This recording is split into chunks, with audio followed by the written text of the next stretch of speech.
What's the story, Morning Glory? What's the word, Hummingbird? Thank you so much for clicking on my channel and for joining me for this review of Married at First Sight Australia, Season 9, Episode 9, The Commitment Ceremony. So every week on Married at First Sight Australia, there is a commitment ceremony where the couples will decide whether or not they want to stay together for another week or if they want to go their separate ways. Now, on Married at First Sight Australia, they don't really use the word divorce or legally married like the way they do on Married at First Sight America. So I don't know if these couples are legally married or if what they did in the beginning was just a ceremony for presentation and not really a wedding where they got legally married. I'm not really sure. And Married at First Sight Australia, the word that they use a lot is the word experiment. They keep talking about staying in the experiment. Do you want to go through with this experiment? They don't really use the word marriage or divorce a lot or at all. So I'm not really sure if they're even married. So at the commitment ceremony, they decide, like I said before, whether they want to stay together or if they want to go their separate ways. If one party decides to leave the experiment and the other party wants to continue with the experiment, then they both have to stay in the marriage and continue on for at least another week. So it's really interesting like that. It keeps things going, really, really fast. But you don't have that build up that you do at Married at First Sight America, where you have to wait until the very, very end of the season to know whether or not they stay together. So in this commitment ceremony, it starts off with Brent and Tamara. So Brent and Tamara, overall, everything is going really well for them. They're affectionate with each other. They're playful with each other. They're very caring towards one another. The only hiccup that they had is when they had watched the audition tape, Tamara's audition tape during Confessions Week. Now, the reason why I say a hiccup is because when Brent saw the audition tape, Tamara came across very, very materialistic. She talked about how it's unattractive for men to wear fake designer clothes, how she doesn't want to be with a man who has an ugly car. She talks about wealth and materialism a lot. So that was kind of a turnoff for Brent. But after they watched that audition tape, he told her that I don't really see you in that way, so I'm not going to hold that tape against you. So they were back on track because they started off really, really, really rocky at their wedding ceremony. They argued nonstop at their wedding ceremony. When she found out what he did for a living, she had a look on her face like she was just like absolutely disappointed in him. So they had a really rocky start. But by the time they get to the commitment ceremony, they're on the same page, it seems like, and they are doing really good. So Brent talks about the audition tape and how he felt when he watched it. And I guess, him expressing his feelings about the tape made Tamara feel some kind of way. So Tamara puts a lot of value in status. She puts a lot of value in status and what type of job you have and how much money that you make. So when she said this, and she said it in a way like she didn't realize it was coming off as materialistic. She said, it's really important to me that, she said something like having a really good job or, your job identifies who you are. That's what she said. She says the job that you have identifies the kind of person that you are, which it really doesn't, but that's what she believes. So when she said that, the experts asked her, so is Brent enough for you? Because he's a restaurant manager. And she said she didn't know. So I was kind of like, well, Tamara, you're supposed to be making progress and it shouldn't matter what he does. You should only be interested in him as the person. I mean, he has a job, he's working, he's bringing in income, he's not lazy. It's not like he's not contributing financially. So it really shouldn't matter if he isn't a CEO or the owner of a big time corporation. But she says that she doesn't know on whether or not Brent is enough for her. And side note, they have consummated their marriage. So the advice that the experts give them, they want Tamara to give Brent more compliments. I didn't understand that. I thought they would have said that they wanted Tamara to be less materialistic and to focus on the more important things in a relationship other than money and status. Moving on to Olivia and Jackson. So Olivia and Jackson, this is the couple that they are getting along really, really, really well. It's to the point that it's kind of sickening. So everything about them is perfect. They like each other. They're getting along. They really have no issues. Jackson is the one where he grew up in abusive homes where his stepfathers would abuse his mother, and he would always have to protect his sisters from that. So evidently everything is going great for them. There was really no issues other than when she kissed him, he got lipstick on his lips. Other than that, they really had no issues, and they've both decided to stay together. So moving on to Cody and Selena. So Cody and Selena, their issue is the lack of attraction that Cody had for Selena. Selena tells the experts that when she asked him point blank if his lack of attraction was based on her ethnicity, and he said yes. And so she talked about how that was very hurtful for her. She talked about how when she saw him, she was initially attracted to him. So it was really disappointing that he wasn't attracted to her. And Cody felt bad. He was sitting next to her, listening to her talk about, her emotions and what she felt. And the experts asked him, how do you feel about what she's saying? And he says, I feel really bad that I made her feel like that. All I want to do is just hold her hand. And so the experts were like, okay, she's sitting right next to you, hold her hand. So he holds her hand, and then the camera zooms in on their hands. And it was the weakest hand holding that I've ever seen. It was like his big hand was just like limply laid on top of her hand. It wasn't even like properly grasping her hand. So I was like, what the hell is he doing? Why is he just, letting his hand lay limp on top of hers? But whatever. So they asked Selena, so what did you want to do? Did you want to stay or did you want to leave the relationship? And she said that she wanted to stay. She found him attractive. There's qualities about him that she does like. I wish she would have named them because they struggled a lot, so I don't know exactly what she sees in him. But yeah, she says that she finds him attractive. She sees potential in their relationship, and he felt the same way. He said that he does see potential there. He does care for her, and so he also decided to stay with her. Moving on to Mitch and Ella. So Mitch and Ella, this was a couple where initially they were really hot and heavy for each other. Their attraction and the chemistry between them was so, so strong. My TV was like sparks were flying out the way these people were so attracted to each other. So they spend most of their time, I guess, just rolling around in bed. And this kind of worries Ella because she worries on whether or not they have a deeper connection other than just sex. So they asked Mitch, how did Confessions Week go for you? And Mitch said that it went perfect. It was a cakewalk, he said. A walk in the park is what he said. And the experts were like, well, we don't want these assignments to be a walk in the park. They're supposed to be challenging because you need to challenge yourself to find a deeper connection with your partner. So, yeah, it's not supposed to be a walk in the park. Well, it was a walk in the park for him because all he had to do, because his assignment was to ask Ella some really hard-hitting questions to get to know her on a deeper level. Well, all he did was Google up some questions, and then he asked her, and she answered, and they were done. And the questions that he asked were not hard-hitting. They were not soul-searching. They were not deep in any kind of way. They were mainly centered around sex, because that's all they have in common between them. And so, yeah, so to him, it was a walk in the park. But Ella was a little bit disappointed. She wanted something deeper. She wanted him to really get to know her beyond the bedroom, but it really didn't work out. So I kind of worry about this couple because the more that I see Mitch, the more he's coming off as like a male bimbo, just like someone who just wants to have a good time, taking it easy, and doesn't really understand the complexities of a marriage and growing a relationship. But she decided to stay with him and he decided to stay with her. So they're going to stay together. Moving on to Jack and Demonica. So Jack and Demonica, she said that they have very different, Demonica said that they have very different communication styles. She's very, very blunt. He's very, very indirect. And so they kind of struggle with that. And also she said that they kind of also struggle in the sex department as well. She said that she wants him to be a little bit more aggressive. She wants him to initiate things more. And he's kind of very chill, very laid back. And, when the mood strikes him, he acts on it. When it doesn't, it doesn't.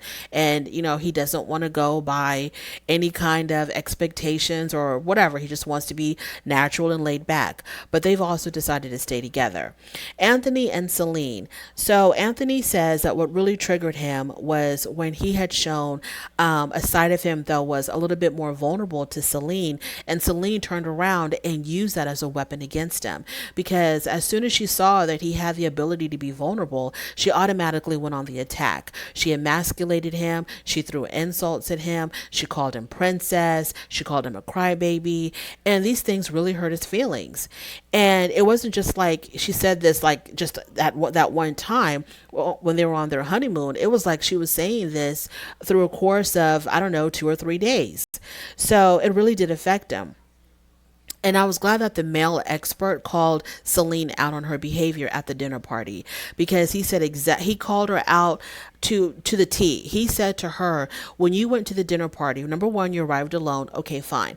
But when you arrived at the dinner party, you had already decided before you walked in that you were not going to talk about you and Anthony's issues. But as soon as you arrived, you gathered all the women together and you talked about your issues with Anthony.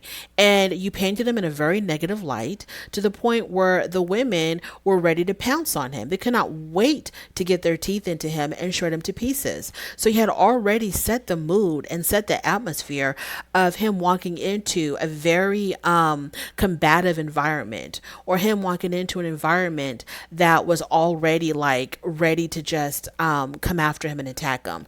And that was just wrong. You used the women to attack your husband because you were planting these little seeds in their heads, so that when he did walk in, they were going to just, they were going to laser in on him and completely tear him apart. And that's exactly what they did, and that's exactly what you wanted. And what you did was wrong, and it was heartless. And so Celine admitted, she had that look on her face of total regret. So she kind of admitted that what she did was wrong, and she told the experts, I realize now that if I have also contributed to the issues of my marriage, and it's not just him, because up until now Celine thought that she was perfect, she didn't do anything wrong, and he was the one that was making all the mistakes in their marriage. And so I'm glad she realized that she also played a part in the demise of their relationship very early on. So the experts say that if they're going to try to make a go at this, they're going to have to move back in together. They can't be living in separate homes. So let's see if that's going to work out. Now, I don't think that Celine is going to change. I think that Mitch is, I like Mitch. I like Mitch a lot. I think he's a great guy. And I think that he deserves somebody better than Celine. I don't think Celine has done a complete 180 on me. On their wedding day, I thought she was great. I thought she was sweet. I thought she was fun and exciting and interesting. And then after that, she turned into this evil Jezebel. I don't get it. I don't know what happened to wedding day Celine. She got completely replaced by this woman here, who thinks it's fun to emasculate her husband, who sits back and enjoys watching other people attack him like she did at the dinner party. I don't know who this woman is, but I think Mitch deserves better, and I don't think Celine will change. If this is who she really is, and I think this is who she really is, there's not going to be any improvement in their relationship. Moving on to Samantha and Al. So Al is the youngest one of the bunch. I think he's like 25 years old, and his age really showed when they did the photo challenge, because he brought up the photo challenge. He said that it kind of hurt his feelings when Samantha had to rank the grooms from the ones that she was most attracted to the ones that she was least attracted to, and she put Al third behind Andrew and Anthony. And so he felt really hurt about that, and that was the first thing he mentioned when he sat down. He said that it hurt his feelings that she put him third, and Samantha was like, it had nothing to do with your looks. I'm not trying to say that you're not attractive, but I go for the more older type of man. That's all. It's just an age thing. So excuse me. And so I guess she was trying to make him feel better, but she does see potential in him. Now, the more we get to see Al, I think he's kind of calming down just a tad bit. But she says that she sees potential in their relationship. She does find him attractive. And but she did say that he does have a lack of self-awareness. And I think that was her trying to be very polite and calling him immature. She says he has a lack of self-awareness. So she decides to stay with him, and he also decides to stay with her. Moving on to Holly and Andrew. So when they sit down, they obviously, the experts know that they're struggling. And Andrew says that they still have not kissed. And I'm not sure why Andrew said that, because they have consummated their marriage and they have been intimate. And I'm thinking some kissing had taken place while they were being intimate. So I don't know why he said we haven't even kissed. I didn't get that at all. So Holly said that they have kissed because they've been intimate and they were kissing during that. So she was like, I don't know what's going on here. But anyways, Holly also brought up how Andrew had really, really degraded her and hurt her feelings when he told her after they were intimate that it appeared like she really wasn't that into him, and that he said that he had gotten more of a reaction out of a one night stand than he did out of her, that she really wasn't present, she wasn't into him, and it really hurt her feelings. It kind of like he was trying to say that she was, I don't know if this term is still politically correct, so please forgive me if it's not, but it was like he was trying to say that she was what they used to say, frigid. A woman who really didn't either know what she was doing in the bedroom or really didn't know how to respond, or, just basically laid there and wasn't really interacting with her partner. It was almost like he was saying that to her. I don't think it was quite like that, but that's how he was making it out to be.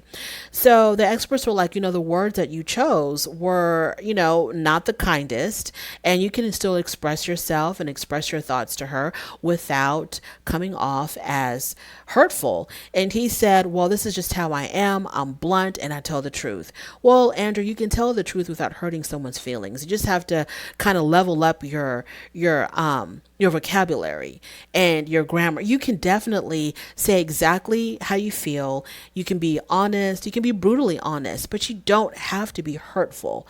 So they talked about why, I guess, Andrew and Holly are not living together. And Andrew said that he left because he didn't like how Holly was talking to him.